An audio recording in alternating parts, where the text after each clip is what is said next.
Only 2 whole months after reveal, Paper Mario the Origami King released to reception. The general consensus on this one is that it was okay. Not perfect, but definitely a step in the right direction compared to the last 2 games. Interesting way to say it ruined my lunch. I thought it was okay. It's just very frustrating to see these developers get so close but never get there each and every time with Modern Paper Mario. Modern Paper Mario has been plagued by poorly thought out battle systems and barely any unique characters. They're limited to using existing ones from your typical New Super Mario Bros. Games and not much more. Origami King is kind of better, but not really. So the story here is that the Origami King is transforming everybody into origami. Oh no! Why is that a bad thing? Like, wouldn't you want to be 3D instead of flat? Is it hell to be 3-dimensional? Is real Mario depressed? You team up with the Origami King's little sister Olivia to stop him by traversing a fully connected world, which is pretty cool. Sticker Star and Color Splash had a world map where each location was its own separate level.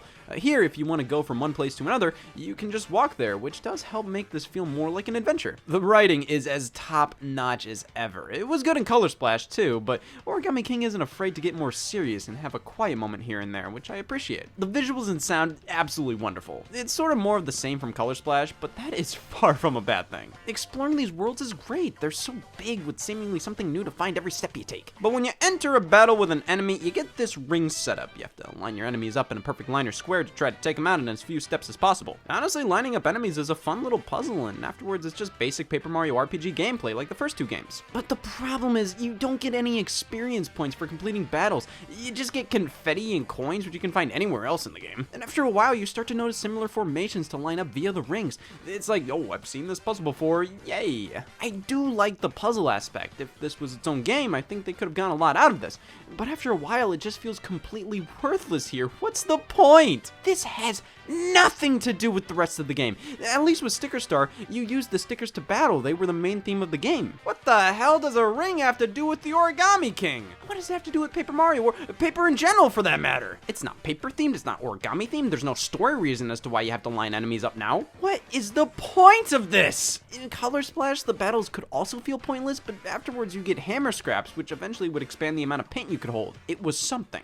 It made the battles feel slightly worth it. In Origami King, you don't get any of that. If I can avoid a battle, I will. Because if you find yourself in one, not only would it feel pointless if it was just battling, but now you have to line up enemies beforehand. This is a cute, fun little gameplay element that they just ruined here. There's no point to it. I liked it for a bit, but then it just got monotonous, and you just ask yourself, why am I doing this? And then the boss fights. They're against office supplies. And Paper Mario is so much better now because of it. I'm sorry, this is incredibly lame. If this was the first time they did this, sure, fine, but it isn't. They used real-world objects for comedic effect in Sticker Star and Color Splash. Here, it just feels like an incredibly lazy way to design original bosses disguised as a joke. Like, if the office supplies were designed as legitimate characters, maybe. But no, this is just a fucking hole punch. However, when you fight against them, it's not the standard ring format. Instead, now they're in the middle of the ring, and you have to get to it via various arrows and commands you step on. This is completely different from the normal battles. Again, I kind of like the puzzle aspect, but this is basically a different game during the boss fights. And also, this barely matters because at the end of the day, each boss has this very specific weakness you have to figure out, and if you know it, then there's no challenge here. It's just do the thing that this boss is weak against, and you pretty much win. So this whole lead-up puzzle to attacking the boss, to me, it feels like a giant waste of energy, considering many times the boss will regenerate its health if you just keep attacking it after multiple stages of solving its stupid navigation puzzle just because you didn't do the one specific thing you needed to do, which can be somewhat cryptic sometimes. It's just kind of weird that the boss fights are so different from the regular battles. You'd think with a battle system like this, they would want to incorporate boss fights that are like the ultimate test of what you've learned by winning in normal fights. That would be at least a slight motive to get into more battles. Now they just went for something completely different. It's obvious after reading interviews with developers that they don't really want to make Paper Mario an RPG anymore. Then stop putting in these fucking turn-based battles! This game would be so much better if it was just an adventure game where you explore these environments and solve light puzzles to progress. You don't need these stupid-ass battles! Super Paper Mario was basically a platformer with RPG elements. It's not like you need turn-based battles, but no! You keep trying to incorporate them even though you don't want to make an RPG! So don't make an RPG! I don't understand what they're trying to do here.